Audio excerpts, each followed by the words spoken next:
Barbie, c'est un tortionnaire, c'est un sanguinaire, cet homme-là. C'est un sauvage. On ne voyait pas un homme, on avait l'impression qu'une bête féroce entrait dans la cellule, d'ailleurs c'était la terreur. Il hurlait. Pour moi, c'est l'horreur. Pour moi, c'est l'horreur.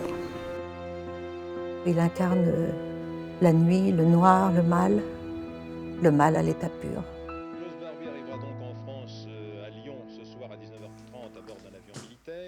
C'est à 22h25 que l'avion militaire, un C-130 Hercule transportant Klaus Barbie, a décollé de La Paz en Bolivie. L'incertitude a été grande pendant toute la nuit sur l'itinéraire suivi par cet avion, mais en fin de matinée, on apprenait que l'appareil transportant Klaus Barbie avait fait escale à Cayenne en Guyane.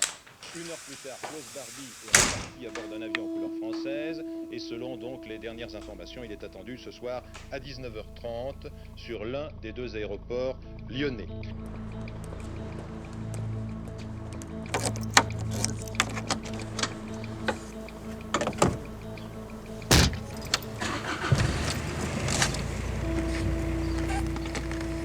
Devrait arriver en France, mais dans l'instant,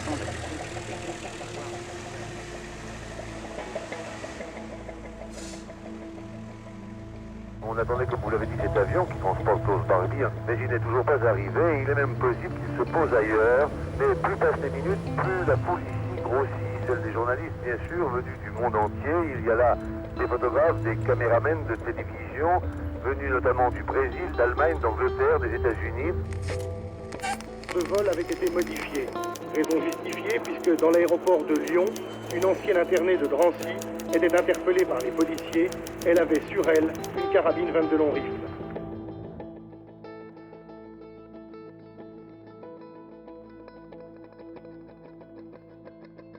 Elle s'appelait donc Monique et elle dira lors de son interrogatoire qu'elle voulait tuer Klaus Barbie. 40 ans après son départ de Lyon en 1944, l'homme qui a sévi à la tête de la Gestapo revient hanter les mémoires. Et cela pour un procès historique. Une première question ce soir, que reproche-t-on à Klaus Barbie?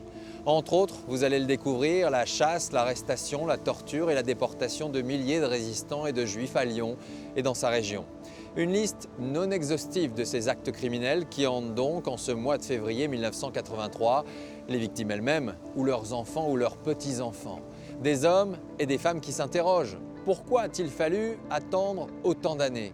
Comment cet homme a-t-il pu échapper à la justice? Tout cela a longtemps relevé du secret et en se plongeant dans cette incroyable histoire, on y découvre des protections inattendues. Qui a donc couvert la fuite de Barbie? Dans cette enquête, on retrouve des hommes des services secrets américains, du Vatican, les hésitations du pouvoir politique français et la couverture de dictateurs sud-américains. Voici le premier chapitre de cette histoire. Alors qu'en 1944, les Alliés progressent, la guerre bascule, Klaus Barbie, fonctionnaire zélé de la machine nazie, fuit. Il quitte Lyon et il va réussir à regagner l'Allemagne.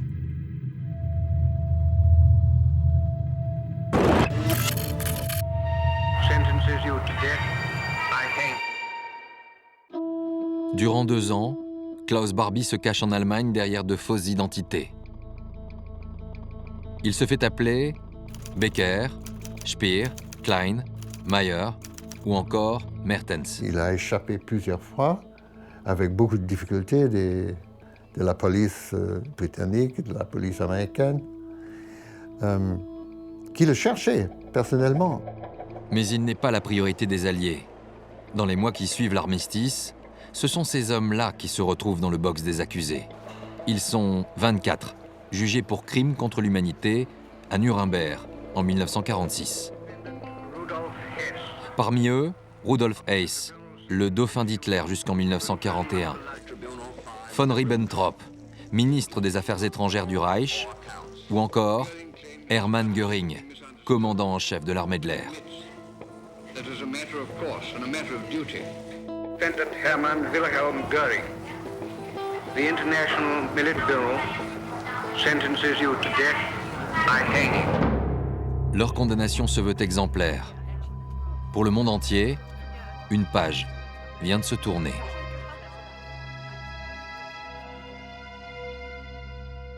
Mais alors, Que sont devenus les fonctionnaires du régime nazi, comme Klaus Barbie? Pour le moment, l'ancien chef de la Gestapo de Lyon se fait toujours discret dans une Allemagne en reconstruction.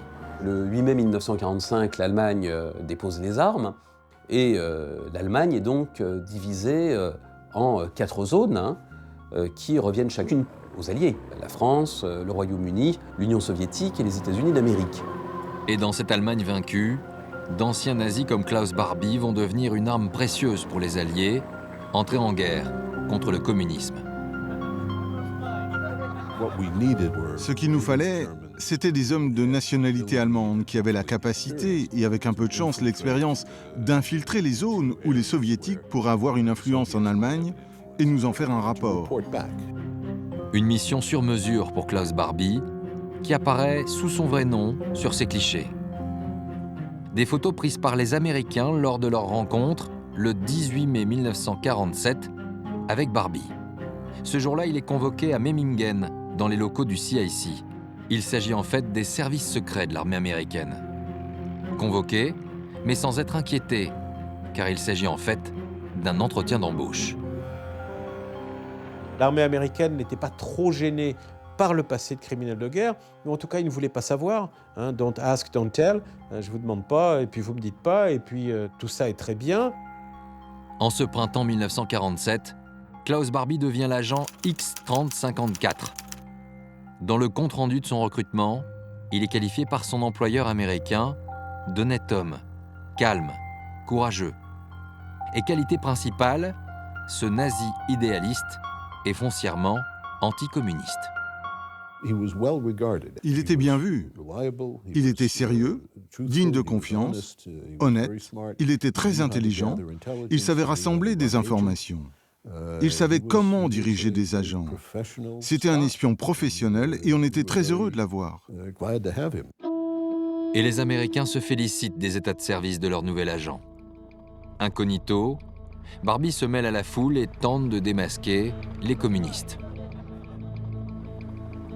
Pour lui, c'est une nouvelle vie qui commence, presque inespérée. Non seulement il a retrouvé sa véritable identité, mais en travaillant pour les Américains, il bénéficie aussi de leur protection. 2 ans après la fin de la guerre, Barbie profite de sa vie de père de famille avec sa femme et ses 2 enfants, Ute et Jörg, en toute tranquillité. Mais l'histoire l'a-t-elle pour autant oublié? La réponse est clairement non.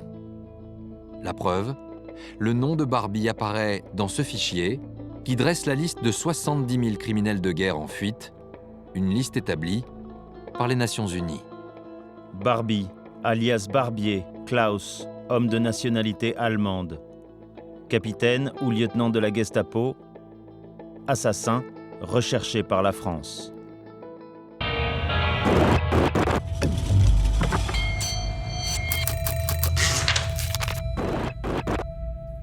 C'est la France qui va pour la première fois contrarier la paisible reconversion de Barbie. 3 ans après la fin de la guerre, son nom refait surface car il est impliqué dans l'affaire dite de Caluire. Les faits remontent au mois de juin 1943. Alors chef de la Gestapo de Lyon, Barbie recherche activement Jean Moulin, l'envoyé du général de Gaulle en France. Début juin, Barbie apprend qu'il doit tenir une réunion de la plus haute importance dans ce village, à la périphérie de Lyon.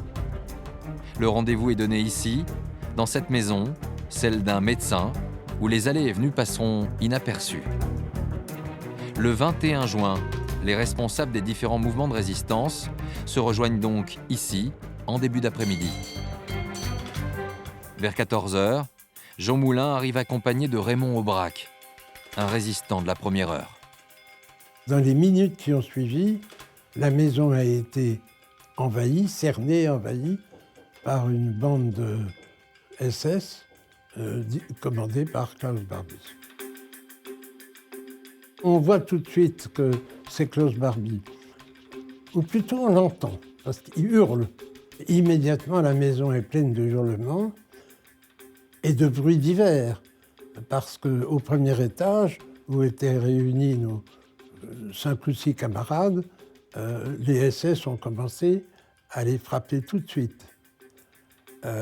Et ils ont entrepris de mettre les menottes à tout le monde. Simone Percé, alors sténodactylo à la mairie du village, assiste à l'arrestation depuis la fenêtre de son bureau. À ce moment-là, des hommes sont sortis de la villa du docteur, du Goujon, des hommes menottés, avec les mains sur la tête, et encadrés par la Gestapo que nous connaissions par leurs costumes, les grands imperméables et le chapeau mou, et voilà, qui étaient là, qui les tenaient et qui les faisaient monter dans la voiture, qui les poussait pour monter dans cette traction. À ce moment-là, un homme s'est échappé. Il y avait là 5, 6, 10 SS, armés de mitraillettes. Et on a entendu 2 ou 3 coups de feu isolés. Et le garçon en question, que nous appelions Hardy Didot, a disparu. Le dénommé Hardy Didot a donc disparu. Moulin, Aubrac et leurs compagnons sont en revanche conduits dans les caves de la Gestapo de Lyon pour y être interrogés et torturés par Klaus Barbie. Transféré à Paris et torturé à nouveau, Jean Moulin mourra des suites de ses blessures. 5 ans plus tard, en 1948, le nom de Barbie est évoqué pour la première fois depuis la guerre en marge d'un procès. Celui de René Hardy. Il est accusé d'avoir trahi ses camarades et d'avoir informé la Gestapo de la réunion de Caluire. La justice veut donc entendre Barbie et elle le localise en Allemagne. Mais les autorités découvrent aussi que pour l'interroger, il va falloir demander l'autorisation aux Américains. Les Français voulaient savoir qui avait tué Moulin, pas de problème. Mais s'ils voulaient savoir ce que nous faisions à ce moment-là pour espionner l'Allemagne, non, on ne partage pas ces informations. C'est donc sous le contrôle des Américains que les Français posent finalement leurs questions à Barbie le 14 mai 1948. L'interrogatoire a lieu dans les locaux du CIC, à Francfort, en Allemagne. Veuillez préciser les conditions dans lesquelles fut préparée l'arrestation des chefs militaires de la Résistance le 21 juin 1943. Grâce aux réponses de Barbie, les enquêteurs espèrent enfin résoudre l'énigme de Caluire. Il est exact que Hardy, alias Didot, m'a indiqué qu'une réunion des chefs de la Résistance devait avoir lieu le 21 juin 1943, à Lyon. Il m'a appris que Max devait participer à cette réunion.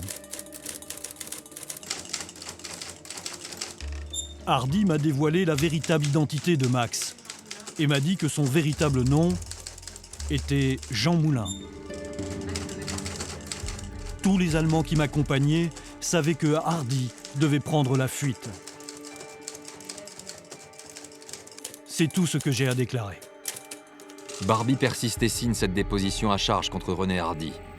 Des déclarations jugées invérifiables. Un témoignage finalement rejeté par la Cour, qui acquitte René Hardy le 8 mai 1950. Le témoignage de Barbie n'a donc pas été pris en compte, mais sa déposition a une conséquence essentielle. Il a été pour la première fois identifié et localisé en Allemagne. Et ces victimes lyonnaises s'émeuvent très vite d'une telle impunité car les crimes de celui que l'on appelle le bourreau de Lyon ne sont pas tombés dans l'oubli. Dans la région lyonnaise, les langues se délient et des accusations contre Klaus Barbie commencent à voir le jour. À ce moment-là, on a des témoignages précis sur ses activités à Lyon, et pas seulement sur l'affaire Moulin, mais sur ses activités en général et sur la Gestapo de Lyon et sur les luttes contre les maquisards et l'emploi de la torture. Donc là, on a vraiment des témoignages très précis. À ce moment-là, commençaient des demandes officielles de la France. Rendez-nous Barbie. La France demande donc officiellement à plusieurs reprises l'extradition de Barbie aux autorités américaines. Et voici ce que les États-Unis répondent. Les forces d'occupation américaines et la police allemande, qui sont engagées depuis 1949 dans la recherche de l'individu, n'ont pu obtenir aucun résultat. Si les Américains prétendent ignorer où se trouve leur agent, c'est parce que Barbie est devenu très embarrassant, comme l'affirme dans ce mémo confidentiel le directeur du contre-espionnage américain. La façon la plus honnête de résoudre ce dilemme aurait été de dire « Oui, nous savons où il est. Nous avons les informations. Le voilà. Prenez-le. Nous sommes très gênés d'avoir travaillé avec lui. Mais nous ne savions pas que c'était un criminel de guerre. Maintenant que nous avons vu ces accusations, prenez-le, jugez-le, faites ce que vous avez à faire. » Ce n'est pas ce qu'ils ont fait. Non seulement les Américains ne livrent pas Barbie aux Français, mais ils vont aller beaucoup plus loin, en décidant d'exfiltrer Klaus Barbie. Pour cela, ils contactent un homme, un spécialiste de ce genre d'opération, le père Draganović, un prêtre croate au passé trouble, lui-même recherché pour crimes de guerre. Il vit ici en Italie, dans cette petite église des faubourgs de Rome, qui lui offre une couverture idéale. Le père Draganović dirigeait l'Institut San Girolamo qui était à Rome, qui était un institut catholique ouvert à des prêtres croates. Dans le secret de sa sacristie, le père Draganović a en fait mis sur pied un réseau très bien rodé pour exfiltrer fascistes croates ou criminels nazis en fuite. Son nom de code, la Ratline, la route des rats. Le père Draganović leur donne avant tout une infrastructure et la possibilité, des papiers et la possibilité de voyager. Évidemment, Klaus Barbie ne peut pas passer en Amérique latine sous son vrai nom. La décision est prise par Draganović qui lui donne un nouveau nom. Klaus Barbie a désormais de nouveaux papiers et une nouvelle identité. Dorénavant, il s'appellera Klaus Altmann. Le 9 mars 1951, la famille Altmann quitte l'Allemagne et traverse l'Europe pendant 3 jours et 3 nuits. Leur voyage les mène ici, en gare de Gênes, au nord de l'Italie. Ils sont accueillis par le père Draganović qui va s'occuper de tout jusqu'au jour du départ. Première formalité, obtenir le laissez-passer indispensable au voyage au long cours. Pour cela, Draganović n'hésite pas à détourner les services de la Croix-Rouge internationale, où travaille alors à l'époque cet homme, Branko Bokun. Il se souvient du prêtre croate. Il était comme un gypsy, un zigane, blanc, maigre, émacié, mais il était charmant. Ces ecclésiastiques servent en quelque sorte de garants moraux au regard de la Croix-Rouge internationale, et c'est ça qui lui permet d'obtenir les visas pour passer en Amérique latine. Alors, le Vatican était-il au courant des agissements du père Draganović?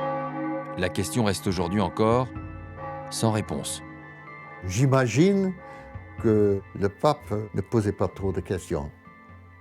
Il ne voulait pas savoir des choses comme ça. Il n'y a rien au monde que le Vatican ne sait pas. Grâce à ses passe-droits, Draganović apparaît donc comme garant de moralité sur ce laissez-passer délivré par la Croix-Rouge, le 16 mars 1951, au nom du réfugié Klaus Altmann. Barbie en a profité pour se rajeunir de 2 ans et il se prétend mécanicien. Mais son prénom et celui de ses enfants ne changent pas. Sur ce document apparaît aussi la destination choisie par la nouvelle famille Altmann, l'Amérique du Sud, le nouvel Eldorado des nazis en fuite. Nous sommes le 23 mars 1951. Les Altmann se retrouvent donc parmi les passagers qui montent à bord du paquebot Corrientes. En toute légalité, ils embarquent pour le Nouveau Monde. L'opération s'est déroulée sans incident du début à la fin. Telle est la conclusion du rapport des agents du CIC, chargés de l'exfiltration de Klaus Barbie. Comme Joseph Mengele, le médecin nazi que l'on appelait l'ange de la mort à Auschwitz, comme Adolf Eichmann, l'un des instigateurs de la solution finale, Klaus Barbie fuit l'Europe et rejoint l'Amérique latine. Parallèlement en France, on continue de le rechercher et de le réclamer aux Américains. Il sera d'ailleurs condamné à mort par contumace en 1952 et 1954. Bien loin de ces décisions de justice, celui qui se fait appeler Klaus Altmann vit donc à des milliers de kilomètres de Paris. il est arrivé en Bolivie.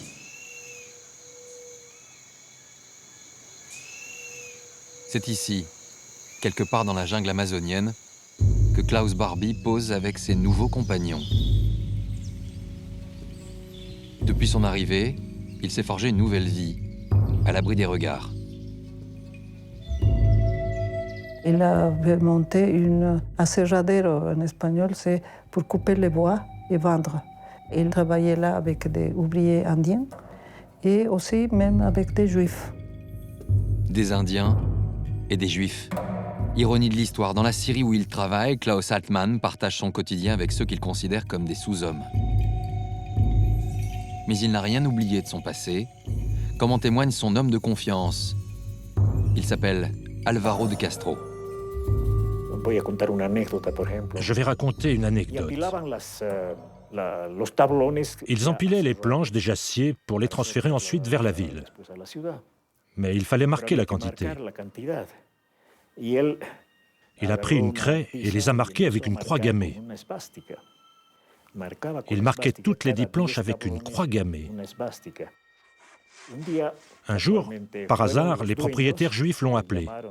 « Monsieur Altmann, que se passe-t-il ici? Pourquoi y a-t-il des croix gammées? Êtes-vous nazi ?» lui ont-ils demandé furieux.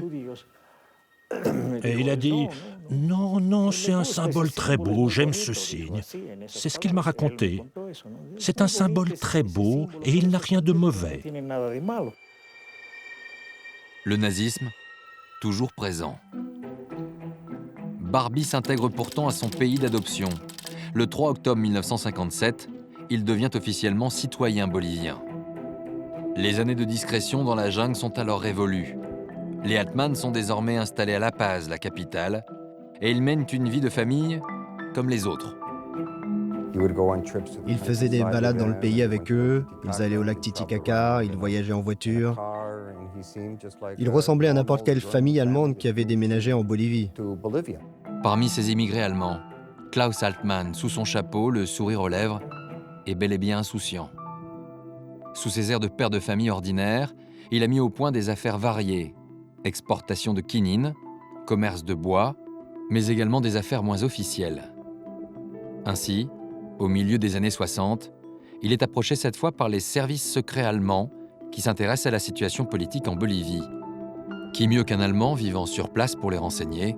Pendant quelques mois, Altmann devient donc l'agent Adler. Il a été contacté par les services secrets allemands dans les années 60. Mais quand ils se sont rendus compte de celui avec qui ils étaient en train de faire affaire, ils ont coupé les ponts.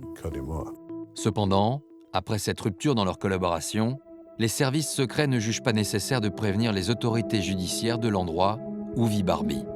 Résultat, une fois de plus, il peut poursuivre ses affaires et son ascension dans la haute société bolivienne. Par ses activités d'homme d'affaires, Barbie est naturellement lié à l'armée bolivienne et connaît les généraux qui vont par la suite être les généraux putschistes. Parmi ces généraux, il y a René Barrientos. Le 7 novembre 1964, il vient de prendre le pouvoir avec la bénédiction des États-Unis. Barrientos était un officier militaire soutenu par les Américains qui le voyaient comme un allié dans leur guerre contre le communisme en Amérique latine. Les Américains ont-ils favorisé la rencontre entre leur ancien protégé et Barrientos? En tout cas, les deux hommes, tous deux anticommunistes, nouent des liens particuliers. Et dans les cercles militaires, la rumeur court que le nouveau président a un cerveau allemand.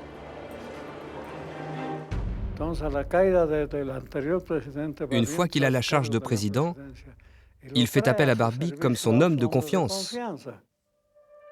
Et le nouvel homme de confiance va souffler à Barrientos une idée inattendue.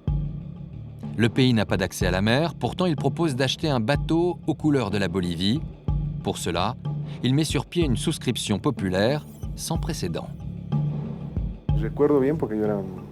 Je m'en souviens bien car j'étais adolescent à l'époque. Il y a eu une campagne de collecte de fonds pour acheter un bateau pour la Bolivie.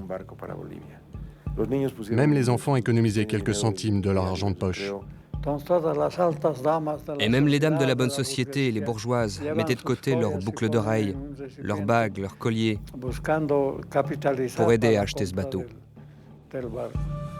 Finalement, 50 000 $ seront récoltés, comme l'atteste ce décret officiel.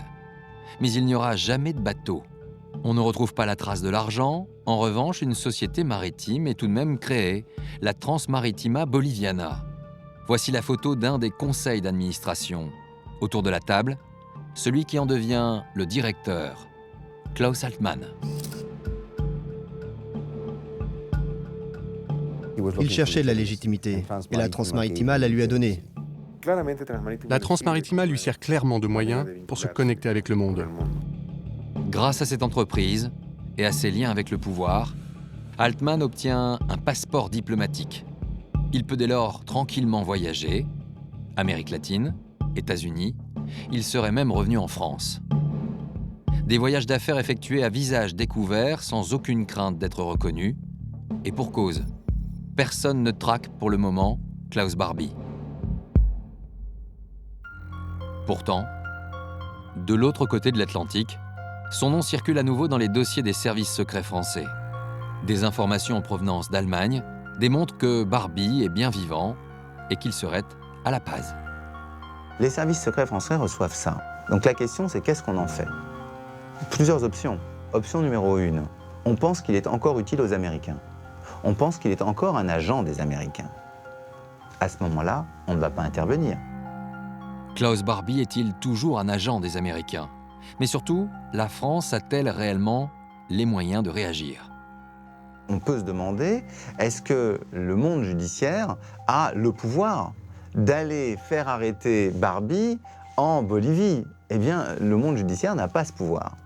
Barbie n'est donc toujours pas inquiété.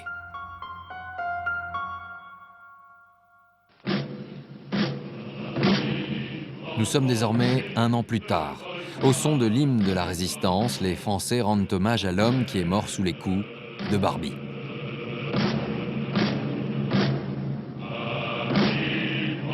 À la lumière des torches et accompagné de plusieurs milliers de résistants, Jean Moulin rejoint les grands hommes de la nation au Panthéon.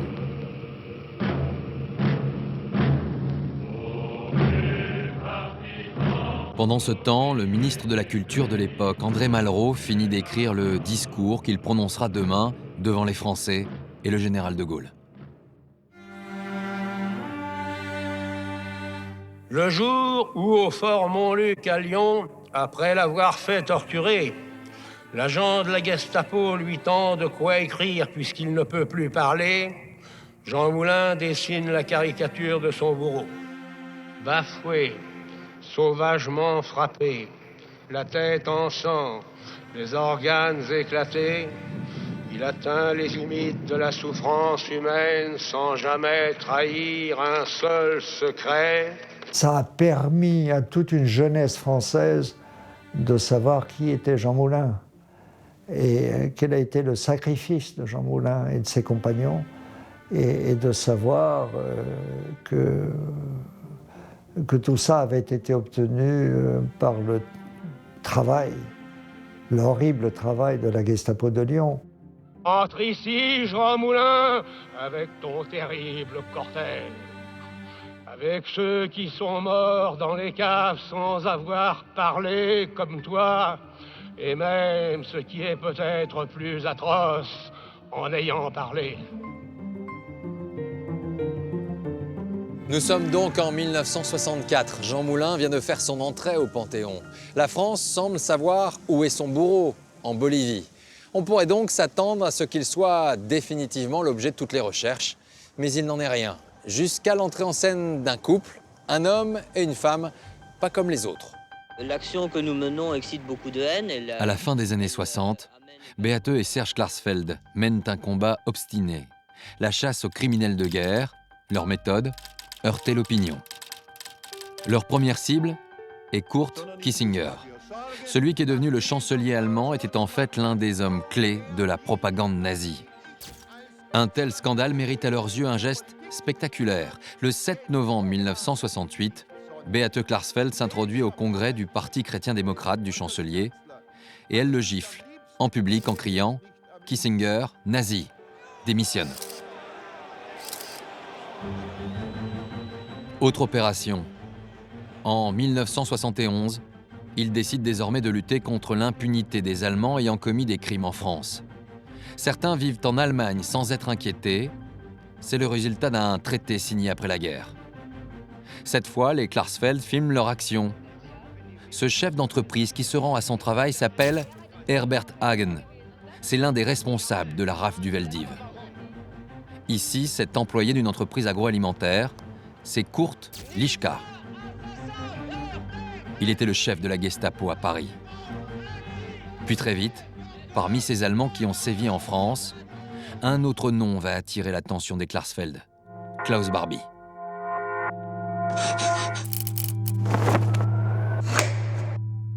Mais les Klarsfeld ignorent tout de lui. À la différence des services secrets français, américains ou allemands, ils ignorent où il est, où il vit. Ils lancent alors une campagne de presse rappelant les exactions de Barbie. Parmi elles, la plus révoltante à leurs yeux, elle concerne les enfants d'Isieux. Printemps 1944, au sud-est de Lyon. Au bout d'une route qui serpente dans la montagne, cette maison cache des enfants juifs en danger. La maison d'Isieux, c'était une maison pour les enfants que les parents étaient déjà déportés. Alexandre Allenbrenner est le frère de 2 petites filles placées dans cette maison. C'est le matin du 6 avril, le jeudi saint, et on réveille les enfants, ils commencent à aller au réfectoire, et ils commencent à déjeuner, et puis on entend des bruits. Ces bruits, ce sont ceux des Allemands qui investissent tout à coup la maison. Les hommes envoyés par Klaus Barbie. Ils vont emmener brutalement les 44 enfants.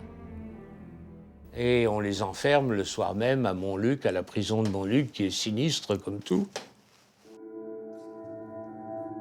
Et alors que les enfants sont enfermés dans ces cellules, Barbie, le responsable de l'opération, envoie ce télégramme à ses supérieurs à Paris. Ce matin, la maison d'enfants juifs, colonie d'enfants à Isieux, a été nettoyée. 41 enfants au total, âgés de 3 à 13 ans, ont été capturés. Le transport à Drancy aura lieu le 7 avril 1944. Signé Barbie. Dès le lendemain, les enfants sont en effet envoyés à Drancy, puis déportés à Auschwitz. Aucun d'entre eux ne reviendra. Tous seront exterminés. 27 ans après les faits, les Klarsfeld refusent donc que ce crime reste impuni. Et pour retrouver la trace du criminel qui a signé l'ordre d'intervention, ils vont bénéficier d'une aide inattendue. Car leur détermination réussit à convaincre les autorités judiciaires allemandes de les aider. Elles vont leur confier une pièce classée confidentielle du dossier Barbie. Une photo.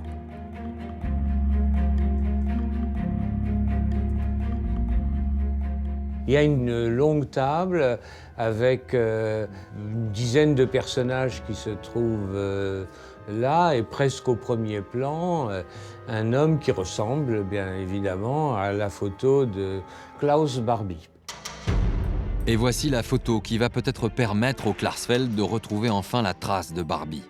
Ce fameux cliché de Klaus Altmann pris 3 ans auparavant au siège de la Transmaritima, en Bolivie. La ressemblance est effectivement troublante avec Klaus Barbie, photographié ici, en 1939. Nous avons pu l'identifier, mais nous voulions une identification par un expert anthropométrique.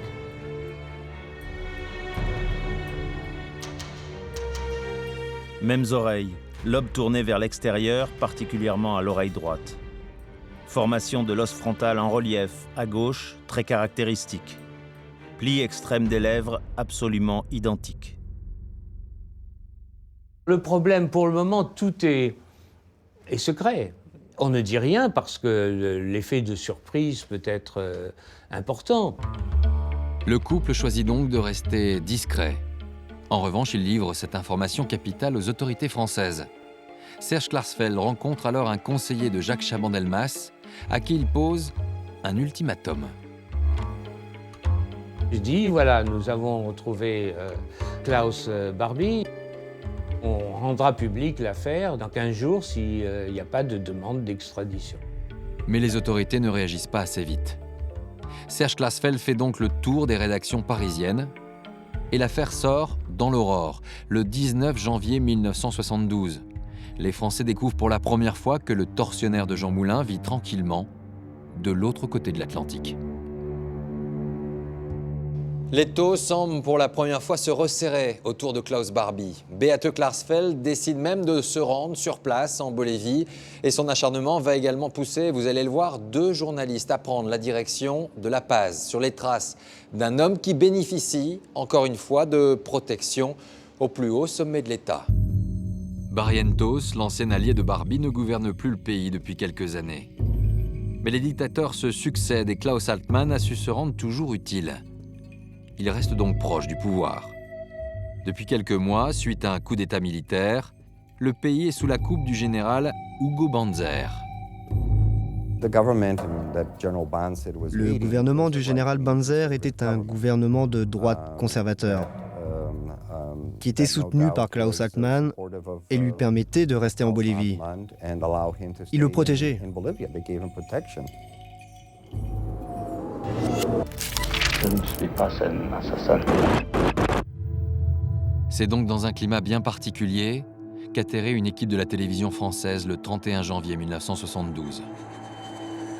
Retrouver et confondre l'ancien chef de la Gestapo de Lyon, c'est le but d'un grand reporter féru de faits divers, Ladislas de Hoyos. Sans contact ni information, la mission s'annonce délicate. La Paz a près de 4000 mètres d'altitude. Quand on sort de l'aéroport de l'altiplano et que l'on débouche sur la ville qui est en contrebas, c'est une fourmilière. Il y a des milliers, des dizaines de milliers d'habitants. Comment trouver Barbie là-dedans? C'était Tintin et Milou, on partait à l'aventure. Christian von Rijswijk est le caméraman qui accompagne Ladislas de Hoyos. On était tout de même malgré tout un peu stressés parce qu'on savait, quand on partait, il était évident qu'il fallait ramener quelque chose qui tenait la route et c'était une enquête policière. Et l'enquête commence. Le premier jour, les recherches ne donnent rien. Voici les premières images qu'ils tournent, les rues de La Paz, leurs habitants. Deuxième jour, toujours rien. Mais la nouveauté, c'est que la France a réagi à la pression des Klarsfeld. Elle vient de demander officiellement l'extradition de Klaus Barbie à la Bolivie. Dans son reportage du soir, Ladislas de Hoyos évoque la question. Dans une de ces maisons de La Paz que vous voyez se cache Altmann, ou plutôt Klaus Barbie. L'ambassadeur de France a demandé très officiellement l'extradition aux Boliviens. Les Boliviens n'ont pas répondu et ne répondront pas, certainement pas, avant plusieurs mois. Ici, La Paz, 24 heures sur la 2. Le lendemain, la demande française d'extradition inquiète le ministre de l'Intérieur. Il craint un enlèvement de Klaus Altmann, ressortissant bolivien. D'ailleurs, la presse s'en fait l'écho. Dans le journal local, il est indiqué qu'une équipe d'agents très spéciaux déguisés en journalistes est à La Paz pour essayer de coincer M. Altmann. Une publicité dans la presse qui leur permet également d'entrer en contact avec une femme qui, contre quelques dollars, se propose de jouer les intermédiaires. Elle me dit, Monsieur de Hoyos, je peux vous aider, je connais bien le ministre de l'Intérieur qui peut vous arranger une entrevue avec Monsieur Altmann. Le ministre accepte une interview de son protégé, mais il en fixe les conditions. Quelques milliers de dollars, un entretien de 3 minutes, en espagnol. Le rendez-vous est pris pour le lendemain. Nous sommes le jeudi 3 février. Ladislas de Hoyos va enfin rencontrer le dénommé Klaus Altmann dans les locaux du ministère. Moi, je m'imaginais un type de 2 mètres de haut, avec des bottes, une casquette. Le journaliste a en fait à l'esprit l'image du chef de la Gestapo de Lyon qui ne correspond en rien à l'homme qui entre finalement dans la pièce. Voici les premières images qu'enregistre la caméra.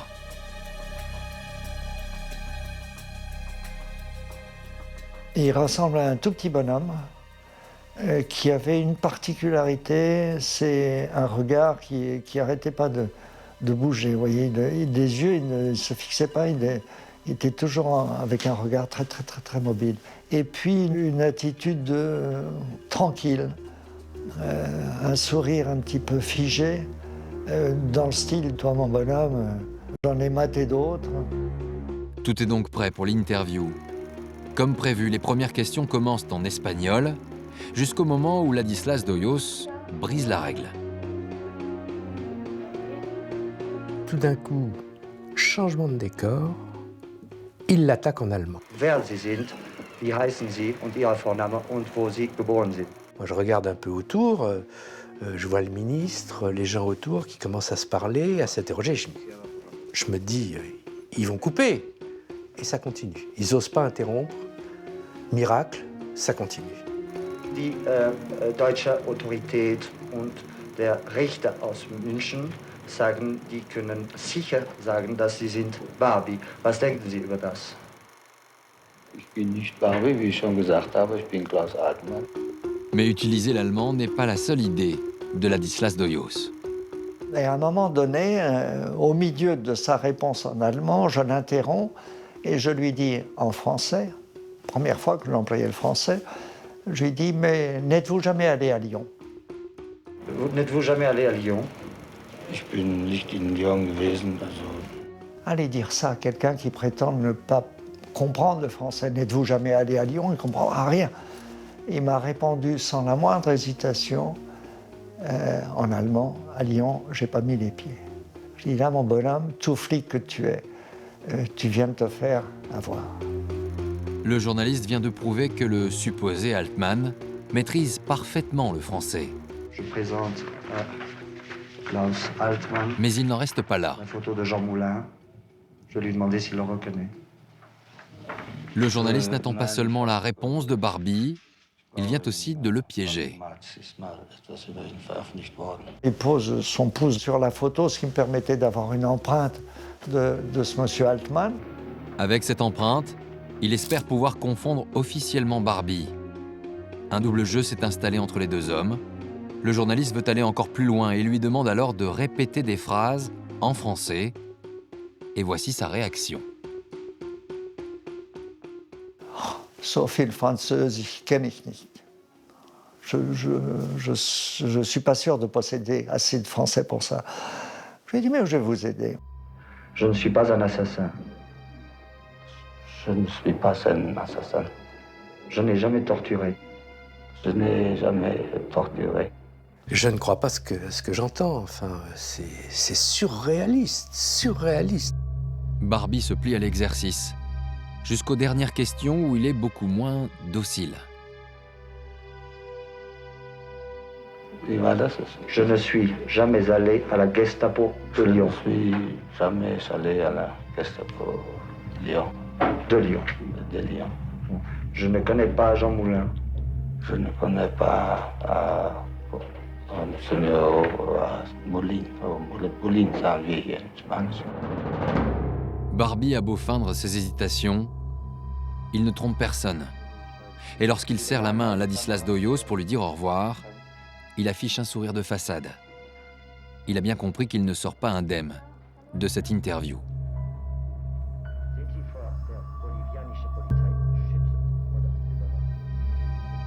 Je suis sur un petit nuage, je me rends compte que c'est de la dynamite, ce qu'on a. C'est extraordinaire. Des images extraordinaires qu'il faut mettre en lieu sûr. Car les hommes du ministère ont bien compris qu'il s'est passé quelque chose d'important. Laissant son équipe sur place, Ladislas d'Hoyos sort donc discrètement avec les bobines. Je descends, je passe devant la porte du ministre de l'Intérieur. Évidemment, je ne m'arrête pas. Dans les 10 minutes qui suivent, on vient me voir et on me dit « Vous savez, nous avons le ministre voudrait bien visionner les films. Nous avons un laboratoire très performant, très professionnel. Nous allons donc développer ici à nos frais la pellicule pour pouvoir la voir. Et bien sûr, elle sera à vous après. » J'aurais dit, bah, écoutez, non, moi je préférerais que ça se fasse en France, etc. Mais si. Bon, si vous insistez, allez, tenez, voilà les bobines. Voilà. Donc je leur ai donné 2 bobines vierges. Je sors du ministère de l'Intérieur et je m'engouffre à 300 mètres de là, à l'ambassade de France.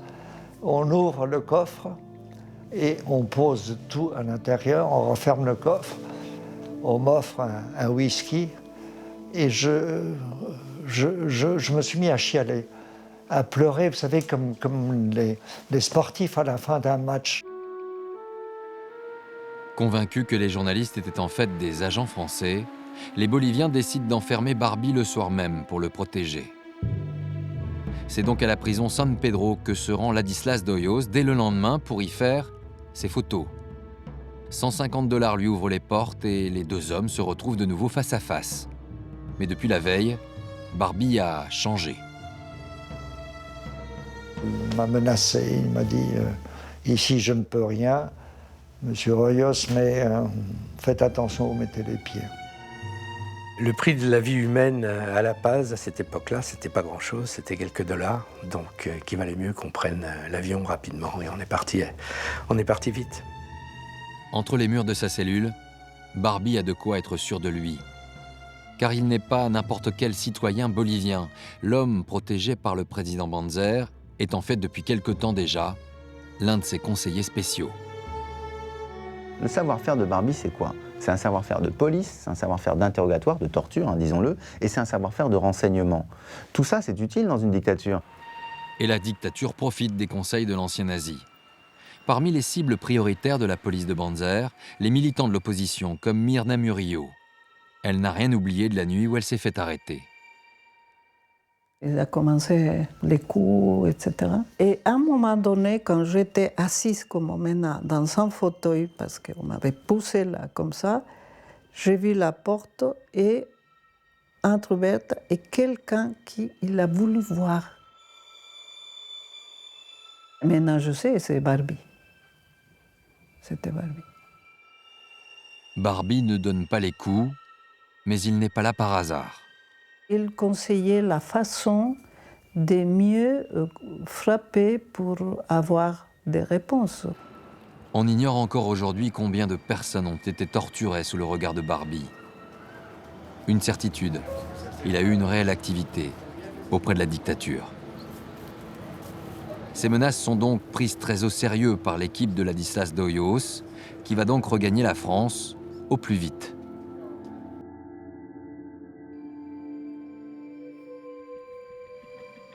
Nos camarades Ladislas de Hoyos, Christian van Rijswijk, nous ont envoyé aujourd'hui un document exceptionnel, une interview exclusive que Klaus Altmann leur a accordée à La Paz.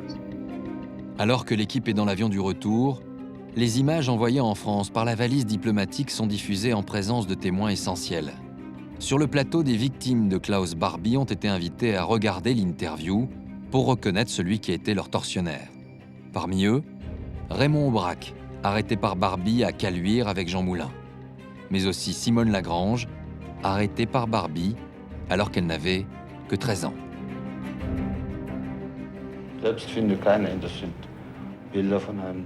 Pensez-vous que Klaus Altmann puisse être Klaus Barbie, Madame Lagrange? J'ai été invitée, j'avais 13 ans. À 13 ans, on se souvient très bien d'un regard. Pour moi, il n'y a pas de problème. Je ne pouvais pas me tromper, c'était bien lui, c'était le même bonhomme, la même bouche en lame de rasoir, le même regard doux comme ça, puis d'un seul coup qui était dur comme tout. J'ai éprouvé en regardant ces images un petit peu la crainte, l'appréhension que j'avais en regardant Barbie. Il n'a pas changé.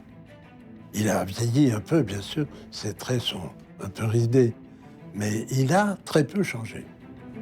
Ce soir-là, les Français découvrent à l'écran le visage de celui que l'on appelait le boucher de Lyon, à commencer par ceux qui ont tout déclenché. On a regardé ça avec passion et un peu d'inquiétude, parce qu'il fallait que les gens le reconnaissent.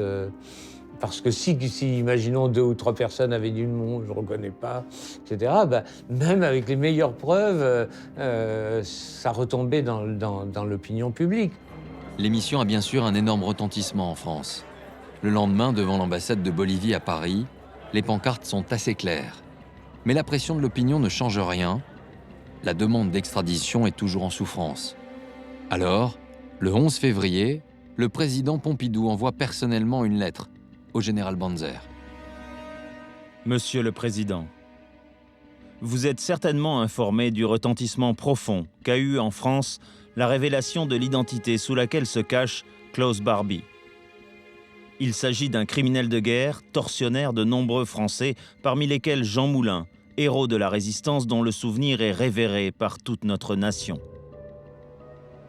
Le temps efface beaucoup de choses, mais pas tout.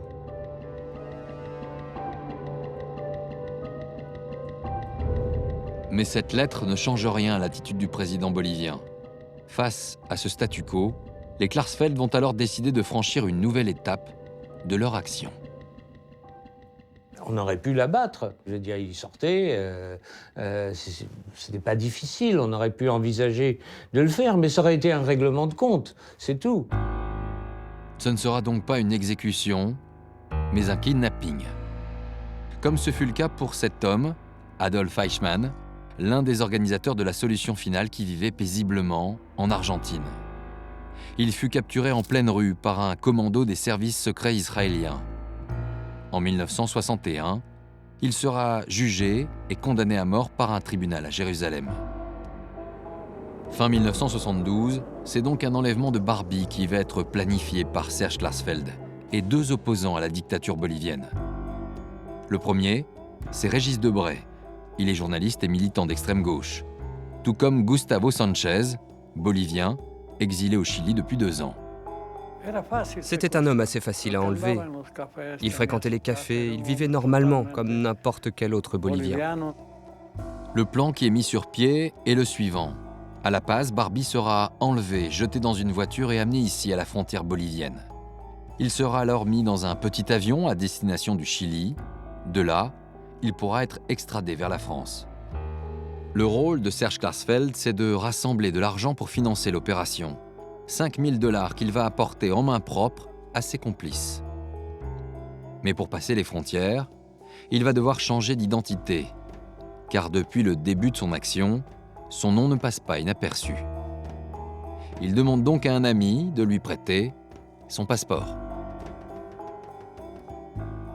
J'ai demandé à un autre ami qui était chirurgien de décoller la photo, parce qu'il faut des instruments pour enlever toutes les agrafes circulaires du passeport. Et il a mis ma photo à la place de la photo de mon ami.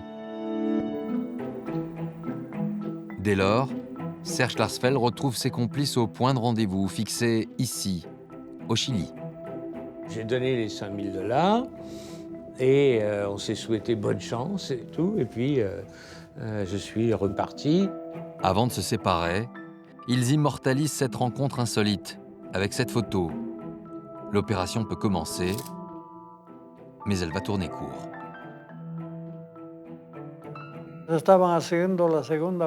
Alors qu'on faisait le deuxième test pour savoir combien de temps ça prenait pour venir de La Paz,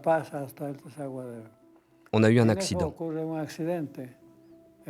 Dans un virage, on est tombé sur des lamas et la voiture a fait des tonneaux. Il n'y avait donc plus de moyen de l'enlever. L'accident détruit la voiture et les rêves de justice des 3 complices. On pensait que ça marcherait. Il y avait toujours une incertitude, mais là, on a été douchés. La déception est grande. Nous sommes alors en 1973 et les époux Klarsfeld envoient sur place une femme pour surveiller Klaus Barbie. Et les photos qu'elle rapporte sont assez claires. Celui que l'on appelle Don Klaus vit toujours tranquillement en Bolivie. Il est sûr de ses protections, il a 60 ans et apparemment encore de beaux jours devant lui. Que le temps est long. On croyait Barbie bientôt sur le sol français, mais pendant 10 ans, il va continuer à œuvrer dans l'ombre du pouvoir bolivien. Certains parlent même désormais d'une implication active dans le trafic de cocaïne. Paroxysme de ses liens avec l'armée au pouvoir. En 1980, il devient officiellement lieutenant-colonel honoraire de l'état-major du nouveau dictateur en place, Garcia Meza. Mais au début des années 80, tout va enfin basculer. Nous sommes le 21 mai 1981. François Mitterrand vient d'être élu président de la République. Lors de son investiture, une rose à la main, il va rendre hommage aux grands hommes de la nation, au Panthéon. À ses côtés, parmi ses proches, vêtu d'un costume blanc, Roland Dumas, compagnon de longue date.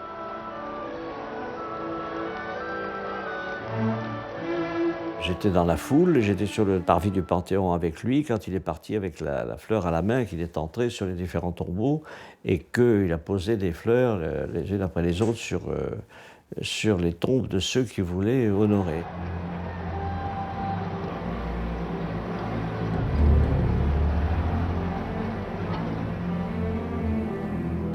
Le premier geste qu'il fait, c'est de déposer une rose sur l'urne où reposent les cendres de Jean Moulin.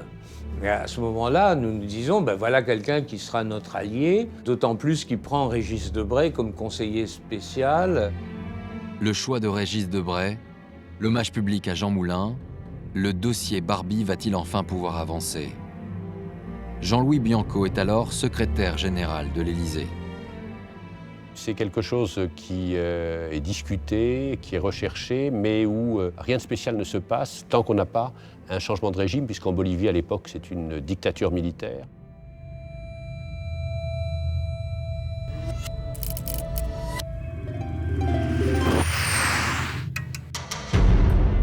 Mais dès l'année suivante, la dictature est renversée. Barbie ne le sait pas encore, mais l'élection du socialiste Siles Suazo va précipiter sa chute.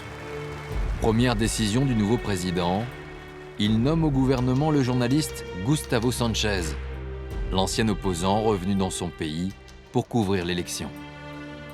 C'était un gouvernement démocratique qui voulait en finir avec le fascisme.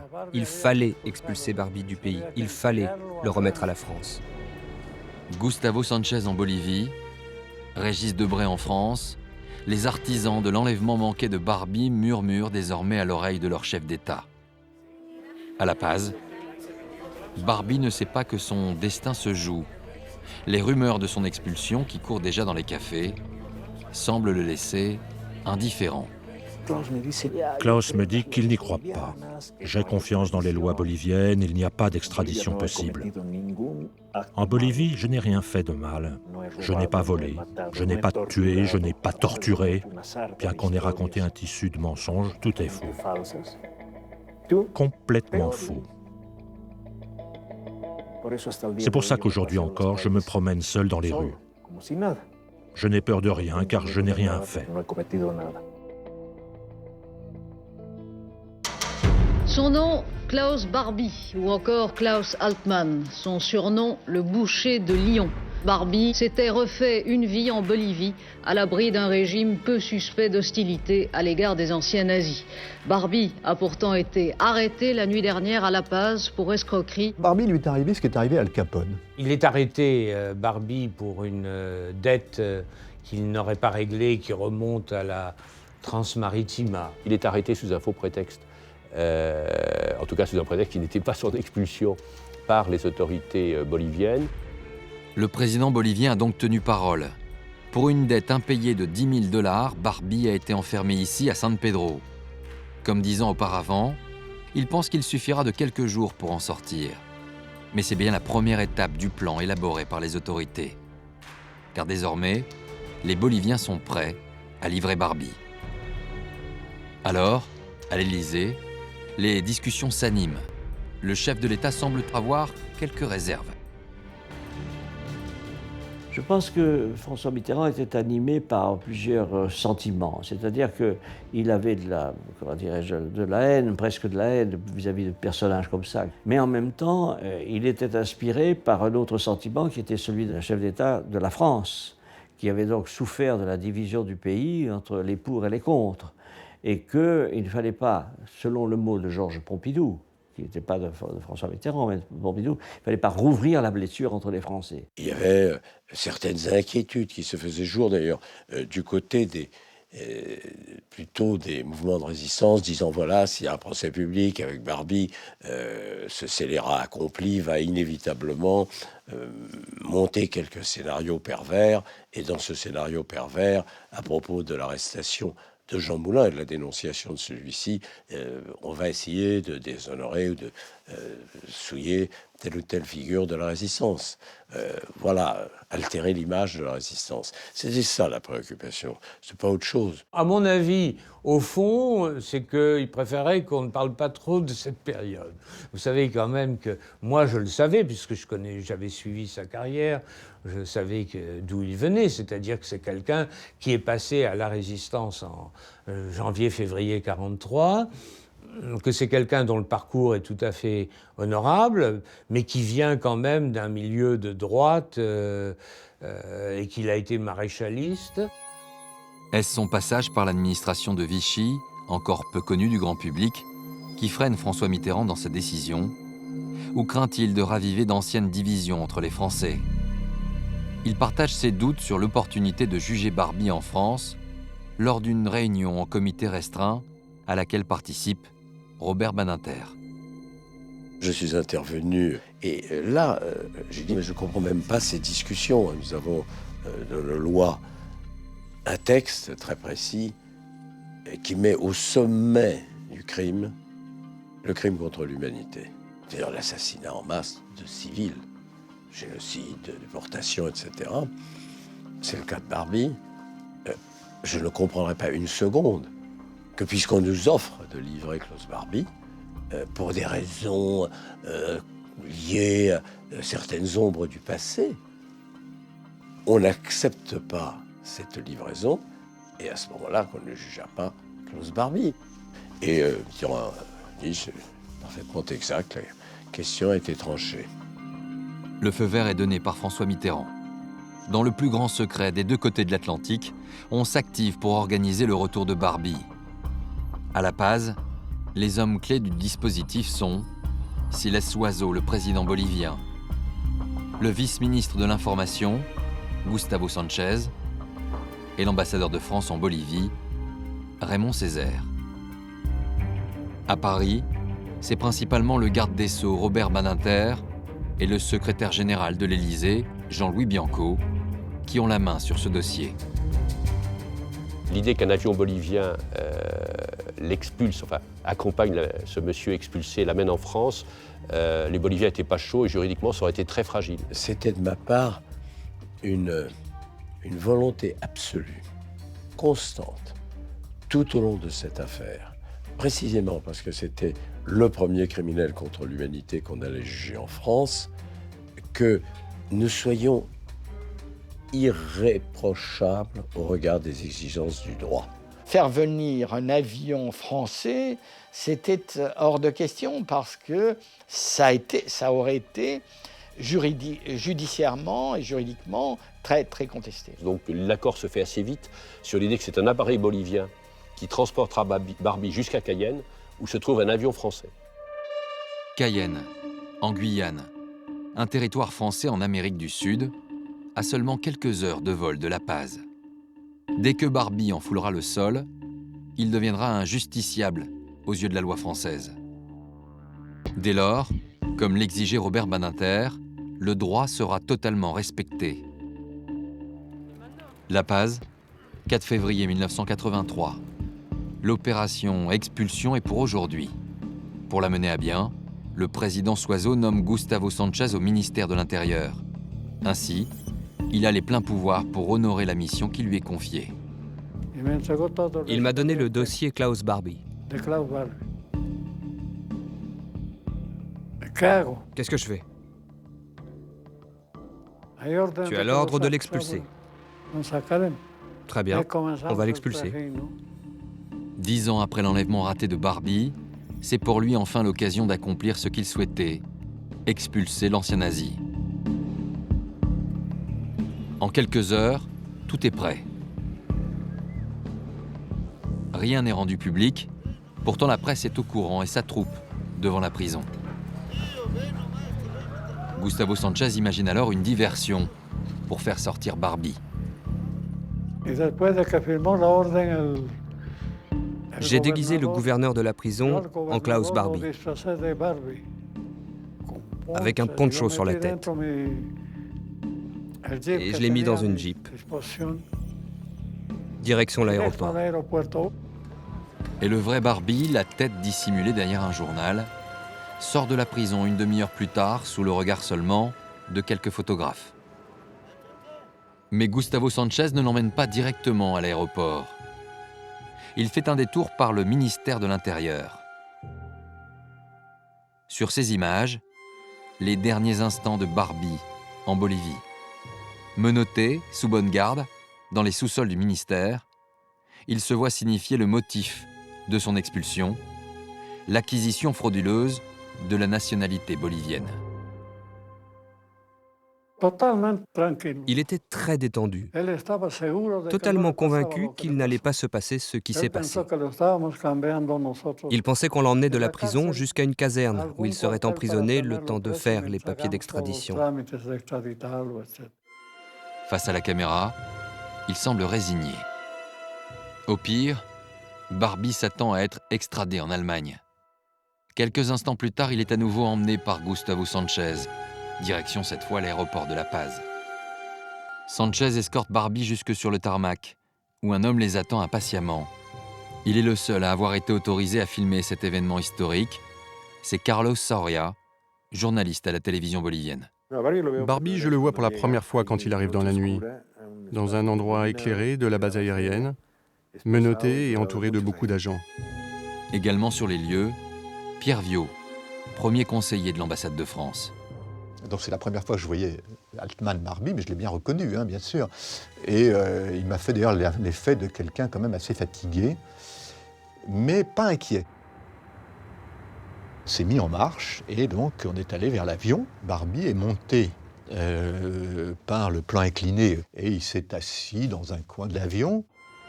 Et à 22h30, heure locale, l'Hercule C-130 bolivien qui l'arrache à sa retraite dorée décolle, direction la Guyane. On a poussé un ouf de soulagement parce que jusqu'au dernier moment, ce n'était pas évident. Dans l'avion, Carlos Soria peut enfin commencer son interview. Cependant, ce voyage est comme un retour vers le passé, n'est-ce pas? Bon, c'est un retour vers l'Allemagne, où je dois vivre normalement.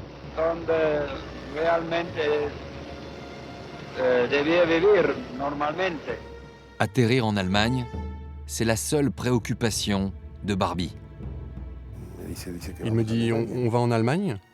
Je lui dis que je ne sais pas et c'était vrai. Je ne savais vraiment pas où nous allions. Il me dit aussi qu'il ne s'était pas rasé.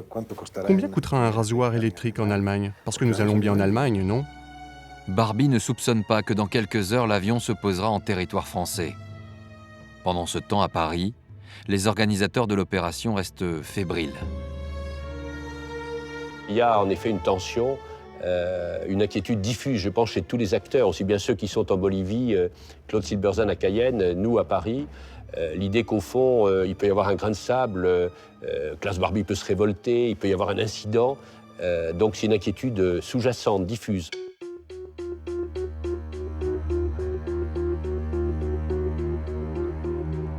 Gendarmerie nationale de Cayenne, brigade des transports aériens de Rochambeau. Ce jour, 5 février 1983 à 5h30, en service de surveillance sur l'aéroport de Cayenne-Rochambeau, sommes avisés par la tour de contrôle de l'arrivée imminente d'un appareil étranger. À l'intérieur de l'avion, Barbie ne sait toujours pas où il atterrit. Mais dès que les portes de l'appareil s'ouvrent, il s'en rend compte immédiatement. On était dans le noir total, une trappe s'ouvre et on entend parler français. Je dirais que c'est à ce moment-là que Barbie s'est rendu compte qu'il n'allait pas en Allemagne mais en France. Et j'imagine que ce moment était très dur pour lui. Barbie se retrouve pour la première fois devant un représentant de la France. C'est Claude Silberzan, préfet de Guyane. Les feux ont été éteints et il y a une lampe à pétrole. Et c'est là que j'aperçois, sur un siège, un vieil homme, très fripé, l'air un peu hébété. Je lui dis « Monsieur Barbie, vous êtes sur le territoire de la République française et je vais vous présenter au juge pour être inculpé de crimes contre l'humanité. » Arrivé devant le juge, Barbie se défend Il avance ses pièces d'identité boliviennes et dit s'appeler Klaus Altmann. Mais ses protestations n'y feront rien. Il est cette fois officiellement arrêté par la France. Sur le tarmac, un avion de la République française attend. Il décolle quelques instants plus tard avec à son bord Klaus Barbie, désormais sous mandat d'arrêt. Carlos Soria reprend son interview, mais depuis La Paz, son interlocuteur a changé d'attitude.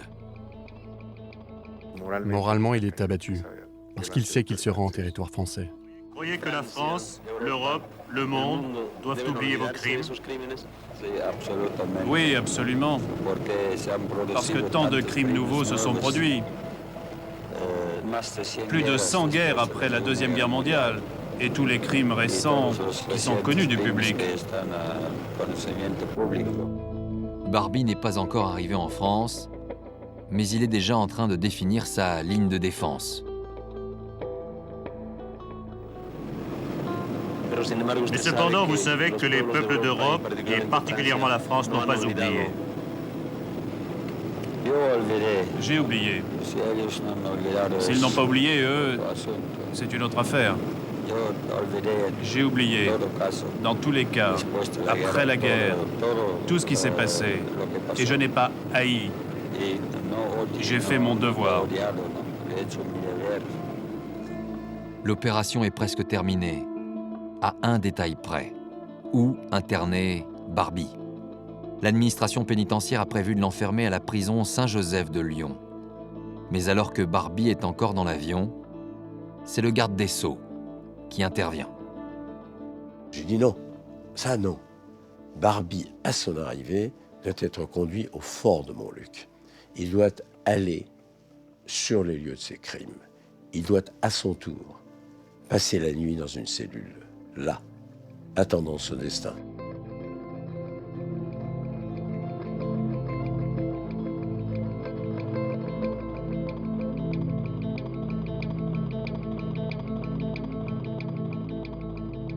Après 40 ans de fuite, Barbie retrouve enfin le sol français et la ville de Lyon. Son arrivée déchaîne les passions. C'est ce jour-là qu'une femme, Monique, ancienne internée à Drancy, sera arrêtée en possession d'une arme. Elle souhaitait tuer Barbie. Barbie ramenée en France, on pourrait croire que l'histoire de sa fuite arrive à sa fin. Mais c'est aussi maintenant, après ces années de silence, que tout commence, car un procès extraordinaire va s'ouvrir. Jamais en France, on n'a jugé un homme pour crime contre l'humanité. Barbie va enfin faire face à la justice. C'est le dernier chapitre qui s'ouvre dans l'histoire de sa traque. Lyon, samedi 5 février, 22h30. Après un voyage de près de 24 heures, Barbie arrive enfin à la prison de Montluc.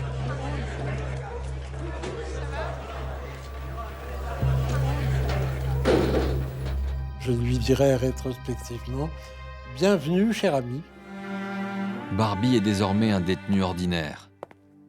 Comme à tout prisonnier, l'administration pénitentiaire confisque les effets personnels. Un agenda, un porte-cartes, un trousseau de clés et une poignée de pesos.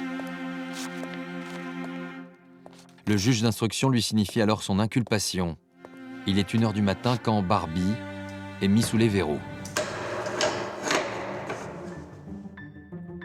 Il y a une photographie qui a été prise par les services de police judiciaire au moment où Barbie arrive dans sa cellule de Montluc.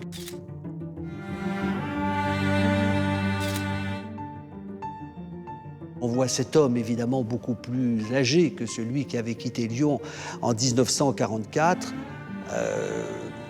Nous présenter un regard extrêmement perçant, son regard perçant habituel, un regard où sans doute la hargne n'était pas absente, de se retrouver pris au piège.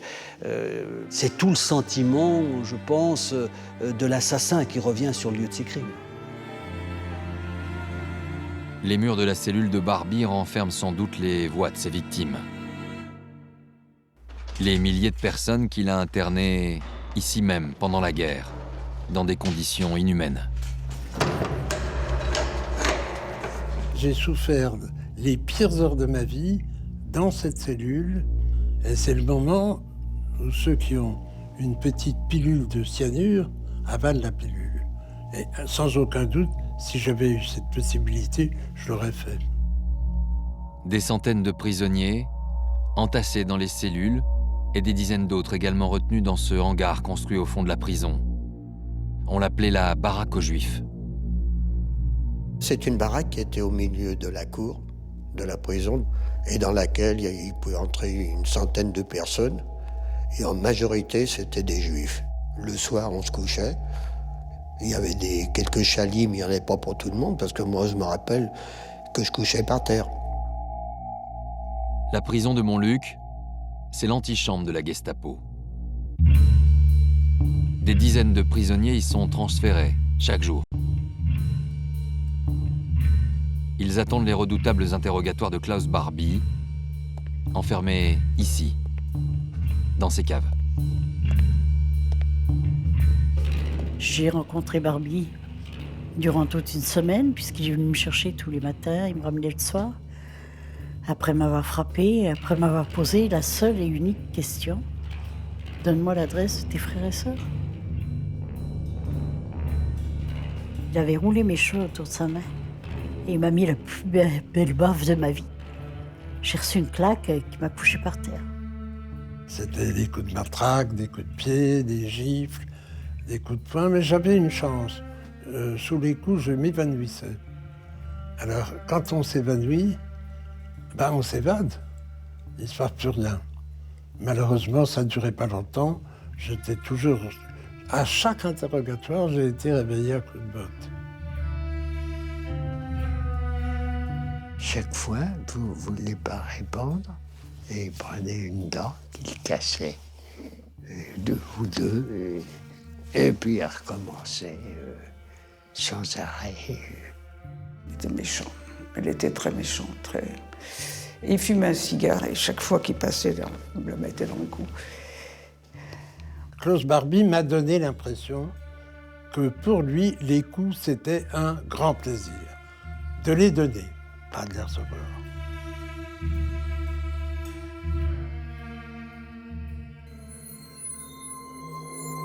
C'est donc pour ces coups, ces tortures, les arrestations et les déportations que Barbie se retrouve à son tour incarcéré à Montluc, 40 ans après les faits.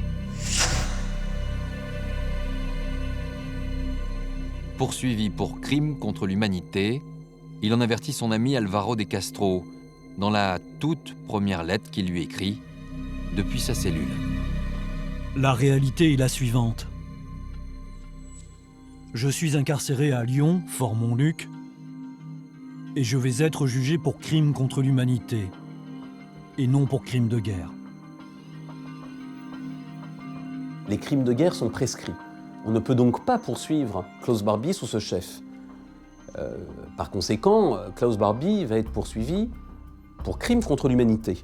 Crime contre l'humanité est une notion d'une grande force morale parce qu'elle implique que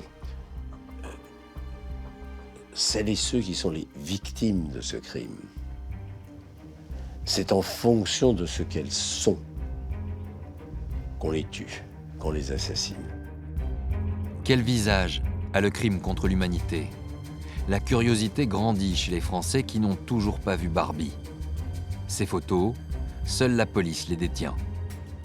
Alors, dans la presse, s'engage une course à qui publiera en premier la photo de Barbie. Et il suffit de quelques jours pour voir ce cliché sortir. Barbie dans la cour de Montluc, pris au téléobjectif. Un scoop qui démontre aussi aux autorités qu'un tueur pourrait tout autant atteindre sa cible depuis n'importe quel immeuble voisin. L'administration pénitentiaire n'avait pas tort parce qu'on s'est rendu compte par les photos prises qu'on aurait parfaitement pu l'abattre. Alors, dans la nuit du 12 février, Barbie est transféré dans une autre prison plus sûre et plus moderne. Il peut maintenant commencer à préparer son procès qui s'ouvrira dans quelques mois. Une question fait alors la une de la presse. Qui pour défendre Barbie? Le quotidien Le Matin de Paris pose cette question à une douzaine de ténors du barreau qui semblent unanimes pour ne pas vouloir le défendre. Le seul à se démarquer est un certain Jacques Vergès. Et moi, je dis, je ne réponds pas parce que si je dis oui, j'ai l'air de racoler un client. Si je dis non, j'attaque un type qui n'est pas mon client et ce n'est pas mon rôle d'avocat. Barbie a-t-il eu connaissance de cet article? Quelques semaines plus tard, le 29 avril 1983, l'avocat parisien reçoit cette lettre postée de Lyon. Un courrier signé Barbie et non Altman.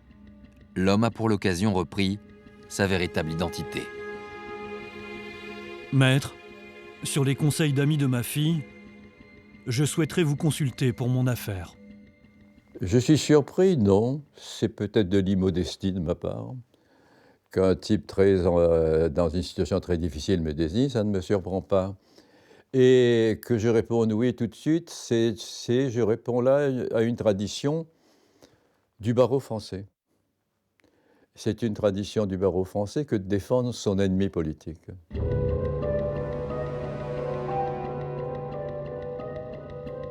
Et je descends à Lyon, je le vois. Il est assez surpris de me voir. C'est un SS. Bon. Je ne suis pas un pur arien. Non. Alors il me regarde, il avait des yeux enfoncés dans des orbites très profondes. Et il fait « Ainsi, maître, c'est vous qui me défendrez. Comme le monde est étrange. » Barbie n'est pas le seul à préparer le procès.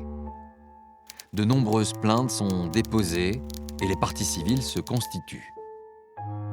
Marcel Sturze,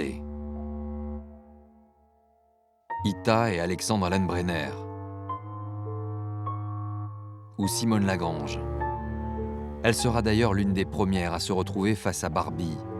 La confrontation est organisée le 20 juillet 1983 à la prison Saint-Joseph, en présence du juge d'instruction et de ses avocats.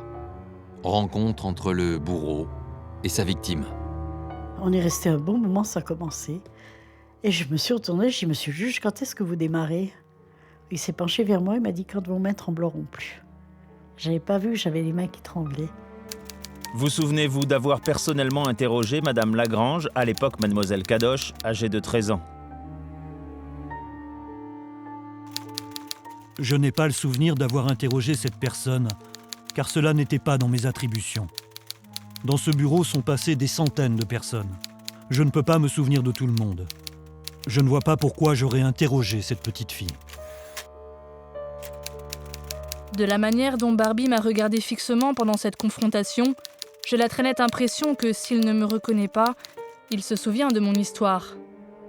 Face à Simone Lagrange, Klaus Barbie nie tout en bloc, comme il le fera à chaque confrontation avec ses victimes.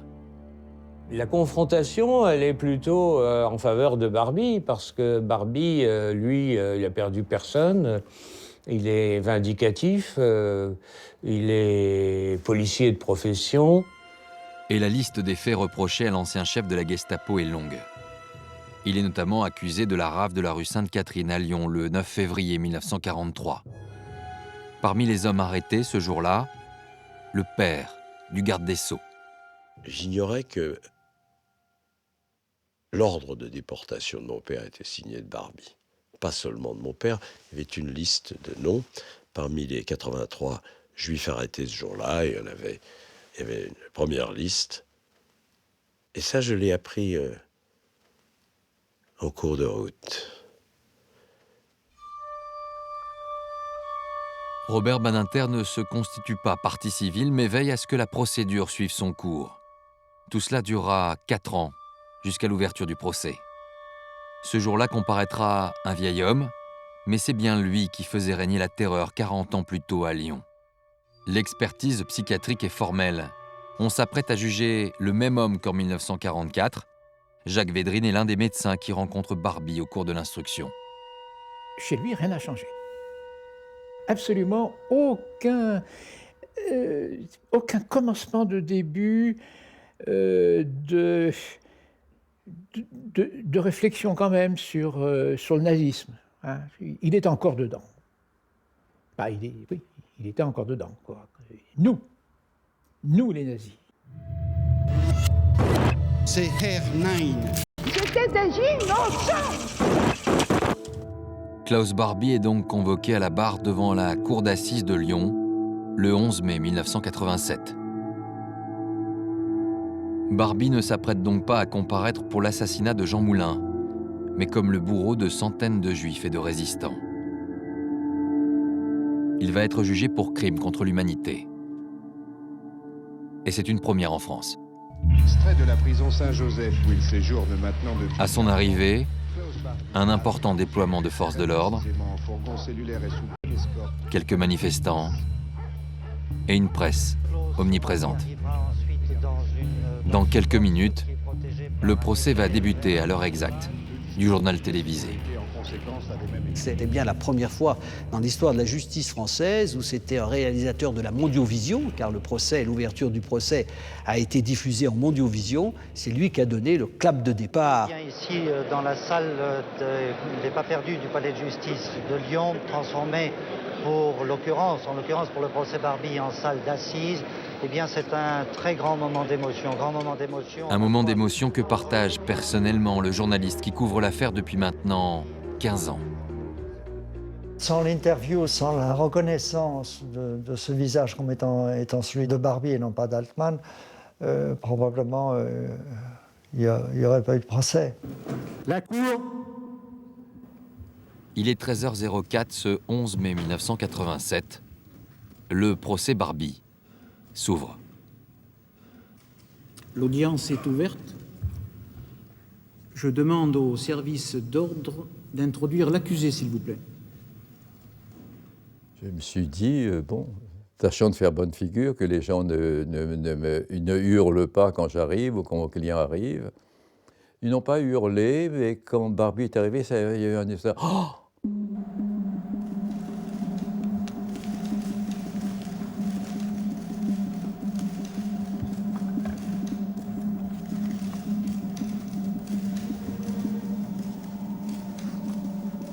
Veuillez vous asseoir, monsieur l'accusé. Asseyez-vous. Barbie est arrivé et on lui a donné du monsieur Barbie. Vous êtes bien installé, monsieur Barbie. Voulez-vous une couverture, monsieur Barbie? Je trouvais que c'était beaucoup trop de monsieur Barbie vis-à-vis des personnes handicapées qui étaient autour de moi.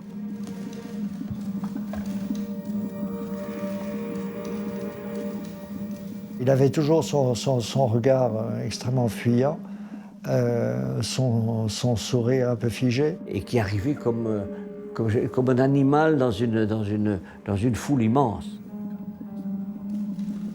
J'étais ravi de le voir arriver parce que quand il est arrivé, les menottes aux poignets, malgré l'âge, c'était quand même le crime nazi qui revenait malgré toutes les difficultés. Juré numéro 14, Madame Levrat Christiane.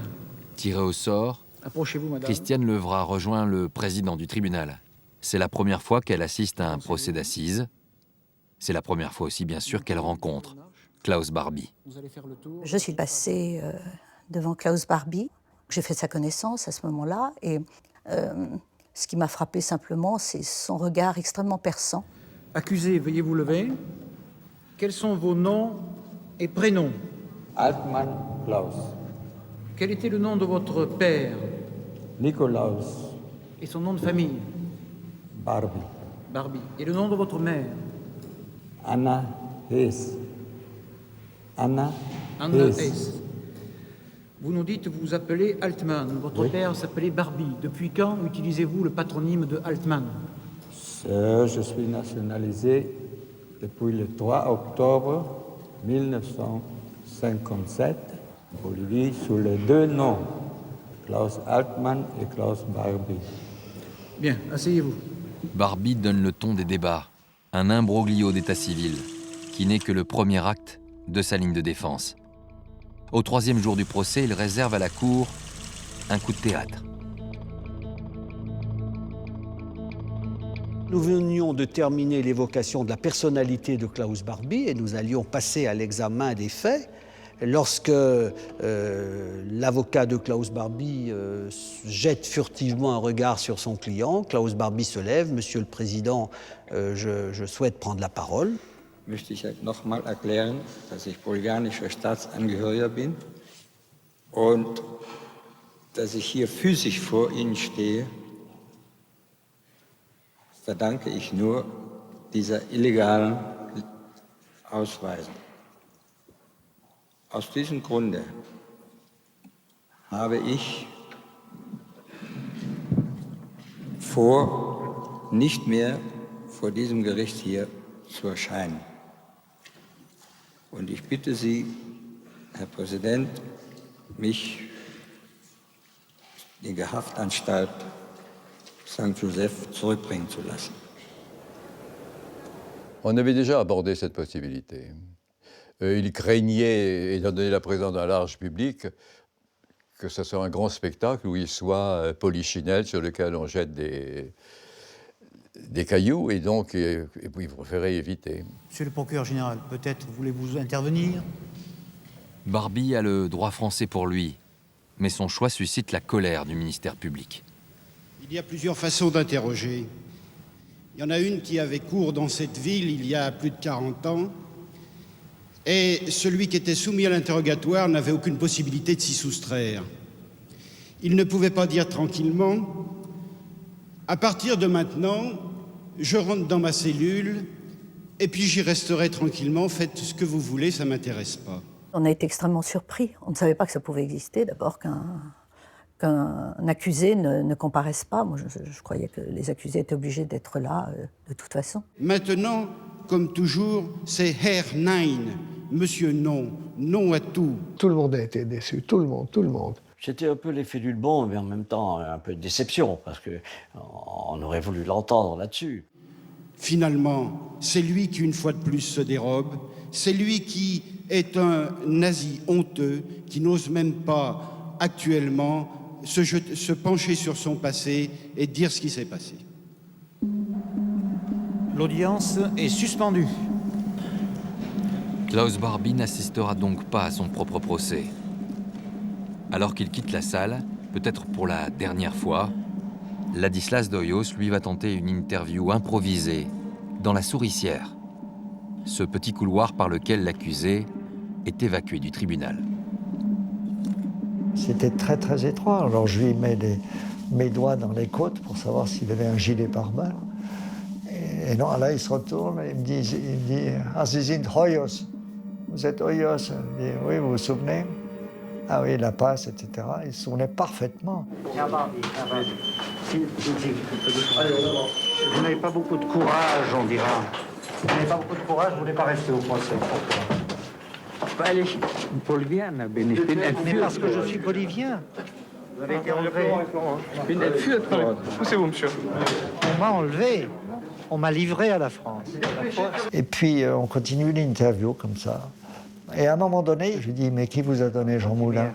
Dites-moi, qui vous a rendu? Qui vous a donné Moulin? Non, je ne peux vraiment pas vous le dire. Je ne peux pas vous le dire. Ich habe nichts zu sagen. J'ai rien à dire. J'ai rien à dire. Certains nous ont dit « mais le procès est terminé ». On a même vu certains journalistes repartir en disant « il n'y a plus de procès Barbie, Barbie n'est plus là ». Quelle erreur, quelle erreur. Car dès l'instant où Barbie est parti, la voix des victimes a occupé l'intégralité des débats. Barbie absent, les témoins vont se succéder à la barre et évoquer tour à tour, parfois pour la première fois, les crimes du boucher de Lyon. J'ai peine à vous décrire la bête sauvage qui était Barbie. On ne voyait pas un homme en lui. On avait l'impression qu'une bête féroce entrait dans la cellule. D'ailleurs, c'était la terreur. C'est lui qui, le premier, m'a flanqué cette paire de gifles. C'est lui qui m'a interrogé. C'est lui qui m'a envoyé en déportation. Mes tortures ne sont pas celles des personnes qui sont passées avant, mais elles n'en sont pas moindres. C'était celles qu'on infligeait à une gosse de 13 ans et devant ses parents. Je me suis mise à parler, je me rappelle pas de ce que j'ai dit. Vous savez, ce sont des choses qui nous restent en nous, ce sont des souvenirs qui nous restent pour toujours.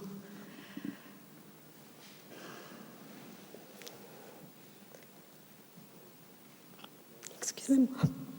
Je vous en prie, madame, si vous voulez vous asseoir quelques instants. J'ai dans ma tête les cris de certains témoins, les pleurs. Je vois Simone Lagrange Je ne la vois pas en tant que femme de 60 ans quand elle a témoigné, mais je vois la petite fille. Vous allez introduire monsieur l'huissier, monsieur Alexandre Alombrenner, s'il vous plaît, approchez-vous. J'étais un petit peu troublé parce que c'était la première fois que je devrais parler devant tant de gens.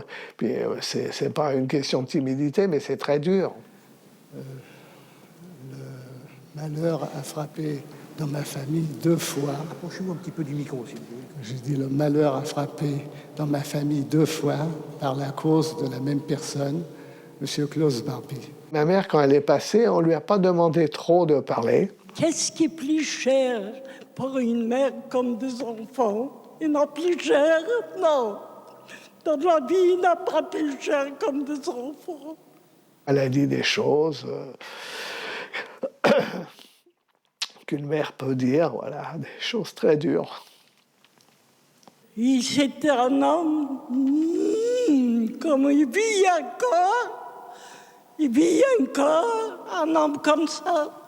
Qu'est-ce qui me fait mal pour toute ma vie? Il y a eu un moment extraordinaire dans le procès, c'est le seul mot que j'entends et qui résume tout le crime contre l'humanité.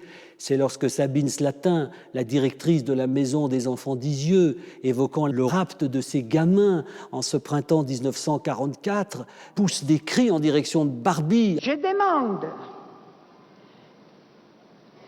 les enfants, les 44 enfants, c'était quoi?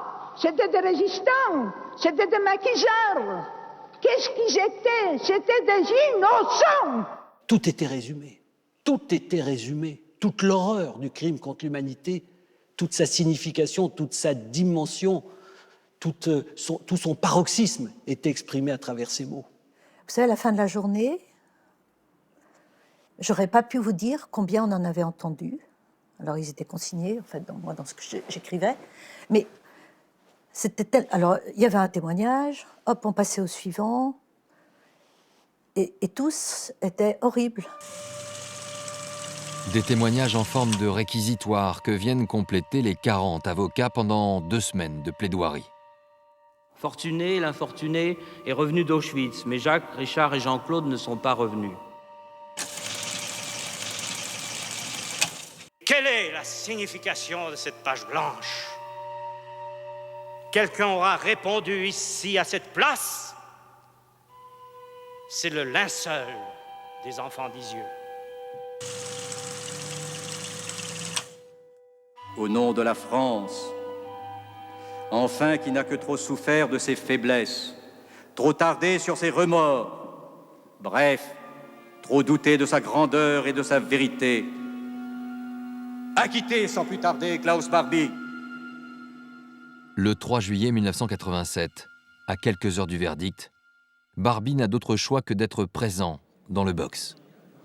Presque souriant, il est le dernier à prendre la parole.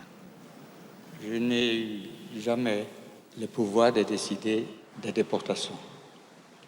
J'ai combattu la résistance, que je respecte, avec dureté. Mais c'était la guerre, et la guerre, c'est fini. Merci.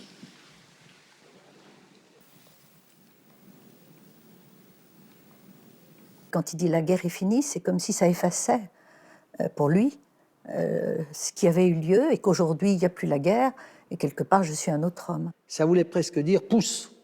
Quand c'est la guerre, tout est permis. Ah ben, tout est dit, n'est-ce pas? Tout est dit. Hein, c'était la guerre, point final. Garde, vous faites retirer l'accusé. L'audience est suspendue. Nous nous sommes retirés, nous les 9 jurés, dans une petite pièce où nous avons été enfermés à clé. Ça se passe toujours comme ça. Les fenêtres fermées, il faisait très très très chaud. Alors il y a eu un très long délibéré qui a donné lieu à un certain suspense, parce que les gens pensaient que c'était tellement évident qu'en quelques quarts d'heure, on allait rendre la décision. Mais il va falloir bien plus de temps au jury confiné derrière ses fenêtres pour répondre aux 341 questions relatives à la culpabilité de Barbie. La fin d'une attente interminable pour les parties civiles et les victimes prêtes à passer toute la nuit au tribunal pour ne pas manquer l'énoncé du verdict. La Cour Après plus de 6 heures de délibéré, l'audience reprend. Il est minuit. Mesdames et messieurs, veuillez vous asseoir. À ce moment-là, la salle était sous tension. On ne se rendait pas compte, en fait, de l'impact. Pour nous, c'était comme si on savait déjà ce qui allait se passer. Et en fait, la salle, pas du tout. Et il y avait beaucoup, beaucoup de tension, c'était un grand, grand silence.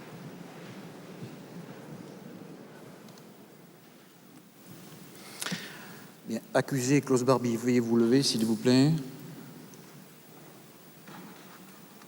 Voici les réponses de la Cour et du jury aux questions posées.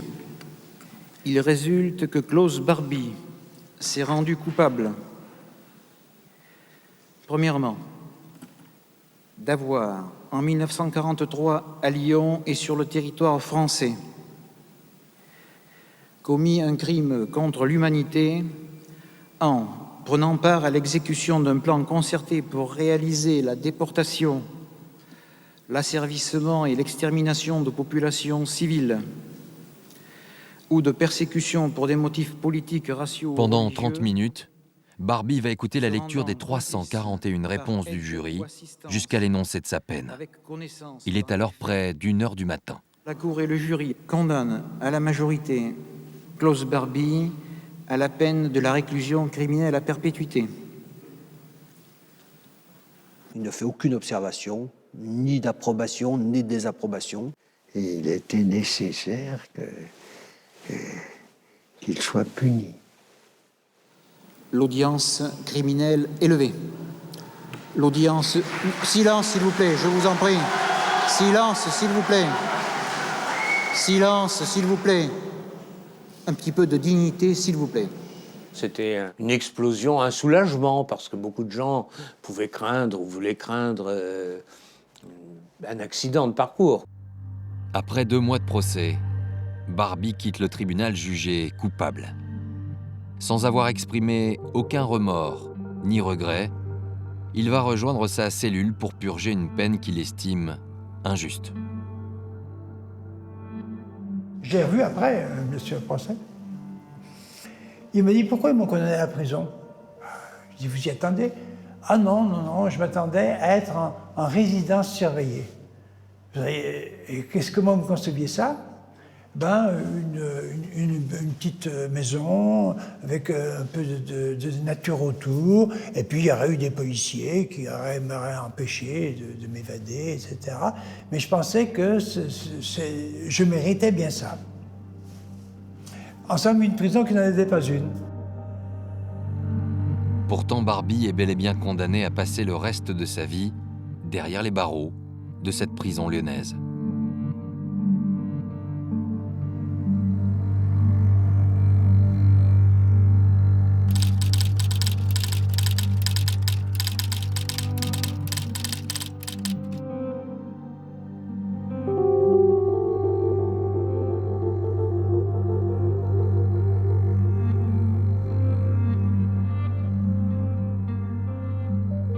Klaus Barbie meurt à l'âge de 77 ans, après avoir passé seulement 8 ans en prison.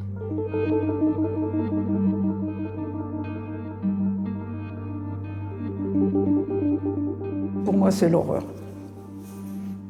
Pour moi, c'est l'horreur.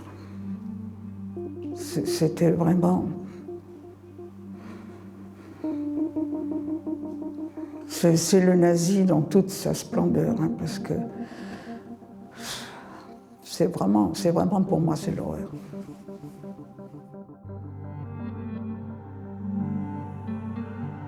Pour moi, il incarne la nuit, le noir, le mal. Le mal à l'état pur. Ça pose une question grave et qui mérite beaucoup de réflexion de notre part, c'est de savoir comment certains régimes, je pose la question sans apporter de réponse, comment certains régimes peuvent engendrer des bêtes inhumaines, pour parodier la pièce célèbre, et en faire des monstres. Les Klaus Barbie, parce que c'est pas le seul, c'est néfaste pour l'humanité, son idéologie. Les Klaus Barbie. Lui et les autres. L'humanité, elle ne mérite pas ça.